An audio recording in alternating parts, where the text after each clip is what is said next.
Time to start Chapter 12, Module 2. We'll discuss make or buy decisions and special orders in this module.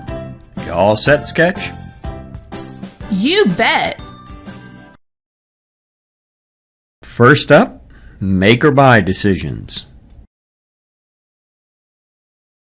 When a company's involved in more than one activity in the entire value chain, it's called vertical integration. An example might be that they decide to build a subcomponent instead of purchasing it from a vendor. Sketch, can you think of a company that's known for vertical integration? Maybe Apple? I know they control a lot around the iPad, like all the apps and stuff. That's a really good example. They are known for their vertical integration. They tightly control the manufacturing process along with the consumer experience. The process of trying to decide if we're going to produce a component internally or buy it from a supplier is called a make or buy decision. By being vertically integrated, a company has more control over supply of materials or parts, since they manufacture those parts as well. They can also usually control quality better by producing their own parts and materials. They can put in place their own quality standards without worrying about a vendor not complying with those standards. And integrated companies can realize those profits from the parts and materials that they choose to make instead of buy. They would normally be earned by a supplier. These are the advantages, but there's also some disadvantages. The biggest disadvantage of vertical integration is that a company can't take advantage of suppliers who have an economies of scale advantage by pooling demand from numerous companies to construct the parts cheaper than our company might be able to. Michelin can make tires cheaper in very large quantities for all the car manufacturers, much cheaper than Ford or GM could make those same tires just for themselves.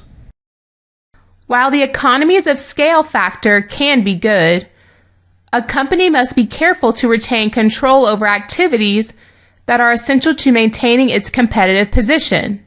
In other words, we want to be careful protecting the thing that sets us apart from our competitors. If we use a supplier to make our secret sauce, they may end up selling that sauce to a competitor across the street. Let's look at an example. Essex Company manufactures part 4A with unit product cost as we have shown below here.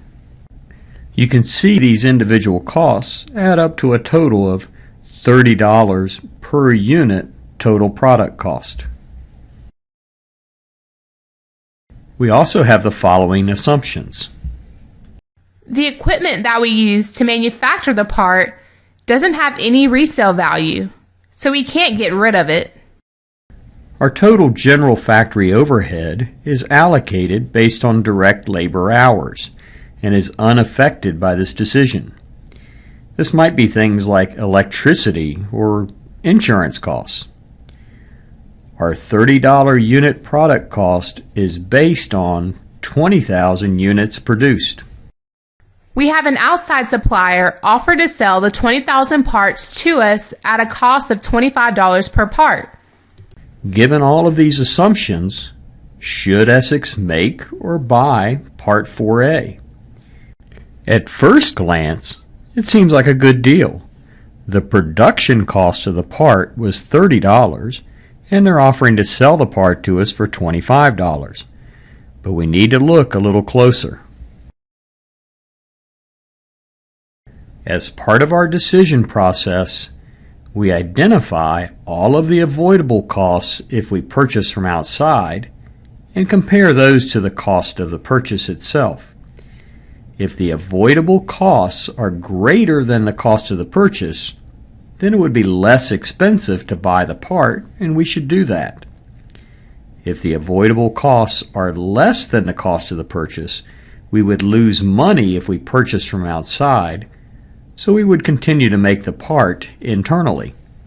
Pause the video and use the template in Part C of Chapter 12 case study to determine if we should make or buy the part. Start with the cost of the purchase, which would be $25 times 20,000 units. Be sure to refer to the assumptions that are on the previous screen or in the course pack as you determine what the avoidable costs are. Pause the video now and work through this problem.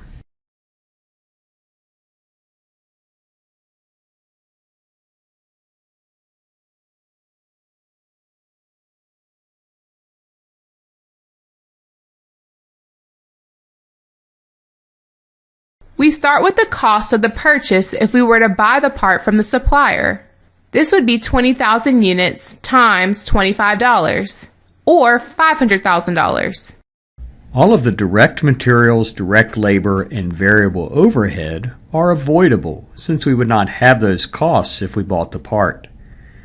So we multiply each of those unit costs by 20,000 to get 180,000, 100,000, and 20,000 respectively. That gives us our avoidable costs for each of those items. Because the equipment has no resale value, we will keep it even if we buy the part from a supplier. And if we keep the equipment, then we would continue to depreciate it. So depreciation is a cost that will happen whether we manufacture the part or buy the part from outside. So it is not an avoidable cost. That's right. And if we buy the part from a supplier, we would not need the supervisor's salary. So that's an avoidable cost as well. We see from our assumptions that the general factory overhead is allocated to this part based on labor hours, and that it is unaffected by the make or buy decision. That means the overhead is not an avoidable cost. We are going to have it whether we make the part or buy it. Again, that's right. Add all these up and we get total avoidable costs of $340,000, which is less than the $500,000 cost of buying the part, thereby suggesting that Essex should continue to make the part. Let's pause for a quick definition. An opportunity cost is the benefit that is foregone as a result of pursuing a course of action. Remember that these costs do not represent actual cash outlays, and we don't record them in the accounting records. In the Essex company example that we just completed, if Essex had an alternative use for the plant space that was used to make Part 4A, there would have been an opportunity cost to factor into the analysis. That opportunity cost would have been equal to the segment margin that we could have gotten if we had used the plant space for that alternative use. Let's talk about special orders and when we should accept them. By definition, a special order is a one-time order that's not considered part of the company's normal ongoing business. A customer might call us up with a one-time large order, but needs to be at a reduced price. We might consider that reduced price if the products would not affect our current customers. So the buyer would take the goods to a market that we currently don't sell in, which may be another state or even another country. Since these orders only happen occasionally, we only consider incremental costs and benefits. Fixed costs are going to happen whether we accept the order or not. So those costs are not relevant, and we would not consider them in our decision. We have the following situation. Our company makes a single product that we normally sell for $20. A distributor offers to buy 3,000 units for $10 per unit, and they agree to sell the units outside of our customer market. Our capacity is 10,000 units, and we're currently producing 5,000 units. So we have enough capacity to make these additional units without impacting current production.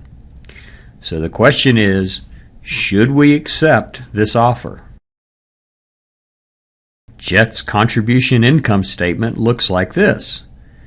Revenue of $100,000 minus variable costs of $40,000 gives us a contribution margin of $60,000. Or dividing the variable cost by the number of units produced gives us an $8 variable cost per unit. The fixed costs of $48,000 are irrelevant, since they are going to happen whether we accept this order or not. So we just focus only on our variable costs of $8 per unit. Those are the only relevant costs for a special order decision. Now we just compare the increased incremental costs of $8 per unit with the incremental revenue. If we accept the order, our incremental revenue would be $3,000 times $10 or $30,000. We compare that to our incremental cost of $24,000 and we have an increase in net income of $6,000. So we would take this order. Remember that this assumes fixed costs are unavoidable, therefore are irrelevant. We are also assuming that the special order would have the variable marketing costs that the regular orders have. Let's look at another problem. Northern Optical ordinarily sells the X lens for $50. The variable production cost is $10, the fixed production cost is $18 per unit, and the variable selling cost is $1. A customer requested a special order for 10,000 units of the X lens to be imprinted with the customer's logo. This special order would not involve any selling costs, but Northern Optical would have to purchase an imprinting machine for $50,000. Assuming there is idle capacity, what's the lowest selling price Northern Optical should accept? Or in other words, what selling price would cover all the costs associated with filling the order? We know we have variable production costs of $10 per unit or $100,000 for the 10,000 units. We can ignore the fixed production costs because they happen whether we accept the order or not, so that makes them not relevant. We can also ignore the $1 variable selling costs, since the special order will not have any selling cost. However, we have to buy a special imprint machine, which has no use beyond this order, so it's a cost of accepting the order. This additional cost is $50,000. This gives us a total relevant cost of $150,000. Our total relevant cost of $150,000 divided by the 10,000 units gives us an average cost per unit of $15. So any price above $15 we make money, and any price below that we lose money. This seems like a pretty good time to stop. I kind of thought it was a good time to stop before we started, but I agree. Since we didn't stop before we started, now is a really good time to stop. I couldn't have said it better. See you soon.